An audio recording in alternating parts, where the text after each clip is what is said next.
Bonjour à tous. Avant toute chose, donc je souhaite une bonne fête des mères, donc à toutes les mamans qui vont regarder la vidéo. Donc là, ce sera sur cette fameuse théorie de la Terre plate. Donc en réalité, il faut plutôt penser que voilà, Gaïa est énorme et nous, en fin de compte, on est tout en haut de Gaïa, donc on sera le continent Terre. Donc en tout cas, c'est ce qu'on voit nous en enquête. Donc c'est ce qui expliquerait également ces passages dans d'autres dimensions. S'il y a des portes des étoiles, hein, des portes dimensionnelles pour aller dans les autres dimensions, donc où est-ce qu'on atterrit en fin de compte? Eh bien on atterrit dans Gaïa, dans d'autres univers de Gaïa. Voilà, ce sont ce qu'on appelle des étages spirituels en réalité. Donc ça va de la 5D jusqu'à la 12D. Au-delà, c'est encore autre chose. Donc voilà, je ne vous fais plus attendre. Et donc j'ai pris un extrait d'une séance que j'ai eue bon, il y a quelques temps de ça déjà, hein. Donc là, j'ai vraiment coupé les 10 minutes du passage où ça aborde la Terre plate. Alors, qu'est-ce que tu peux dire sur la Terre plate, toi?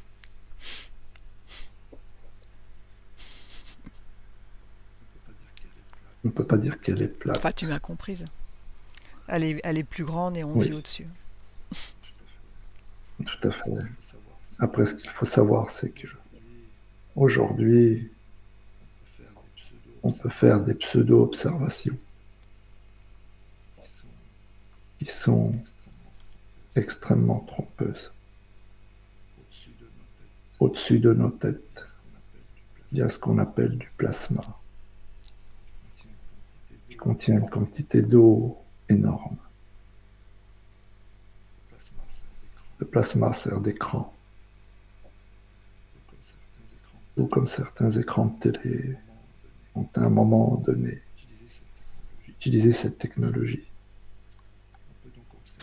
On peut donc observer des choses qui ne sont pas des choses. On peut donc observer des objets qui ne sont pas des objets. On peut donc se faire une idée totalement fausse des choses. Si on utilise des ballons géostationnaires pour monter en hauteur, on s'aperçoit très vite qu'on ne peut pas aller très haut. Si la conception du ballon est assez basique, au-delà de 35 km, le ballon explose.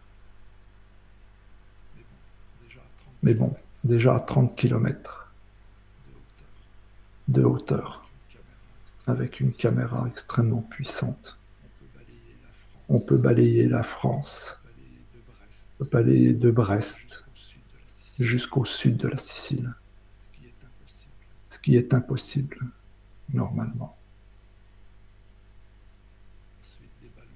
Ensuite, des ballons géostationnaires russes, empruntant une technologie de maintien magnétique, ont commencé de monter jusqu'à 32 km environ de hauteur. Puis se sont appuyés sur un plateau magnétique dont je ne connais pas la technique. Et on continue de monter jusqu'à être bloqué à environ 400 km de hauteur. Les images prises ont été tout simplement hallucinantes.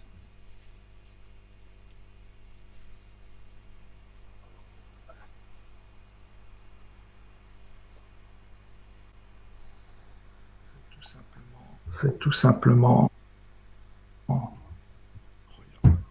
incroyable.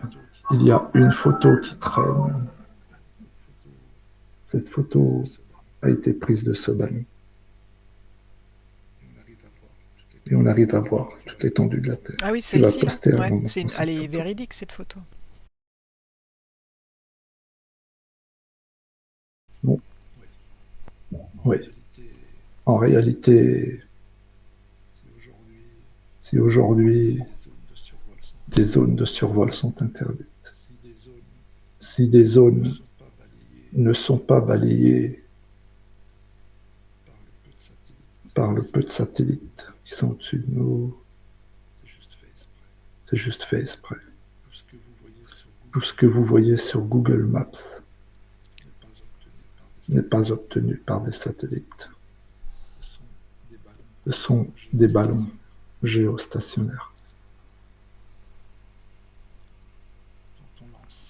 Quand on lance quelque chose dans le vide, il est impossible qu'il suive une courbe. Quand on lance quelque chose dans le vide, vous ne pouvez pas le dévier par une force d'attraction. Si une force d'attraction agit sur cet objet vient à elle et quitte sa trajectoire active. En aucun cas, il ne peut tourner autour. Et ça, c'est de la physique appliquée. Les scientifiques ont créé, toujours en Russie évidemment, une sphère de presque 5 mètres de diamètre. On mise dans un caisson entièrement dans le vide.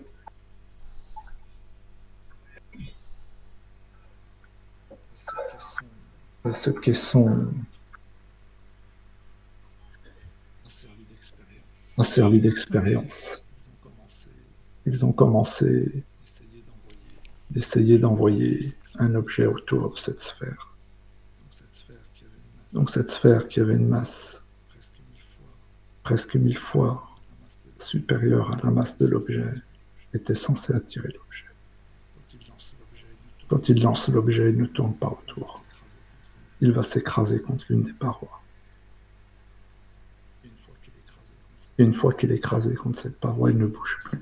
Ni il ne va au sol, ni nulle part. Il n'y a pas d'attraction.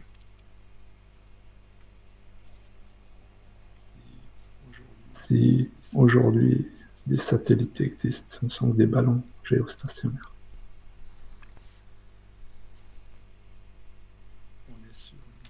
On est sur une planète qui est beaucoup plus grande qu'on ne l'imagine. Tout est sous nos yeux. Il suffit de regarder la carte de l'ONU et on comprendra l'ampleur du mensonge. Le plus c'est gros et le plus ça passe. Les gens sont tout simplement conditionnés depuis la naissance à ne regarder que ce qu'on leur dit d'être officiel. Ce que vous voyez aujourd'hui en levant les yeux au ciel n'est que du plasma, une image.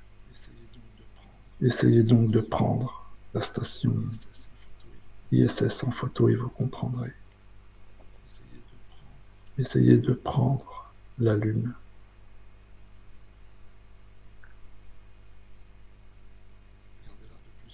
Regardez-la de plus en plus près, vous comprendrez. Essayez d'expliquer à une époque de l'année, on arrive à avoir la même vision des étoiles au nord et au sud. Soi-disant globe, et vous comprendrez.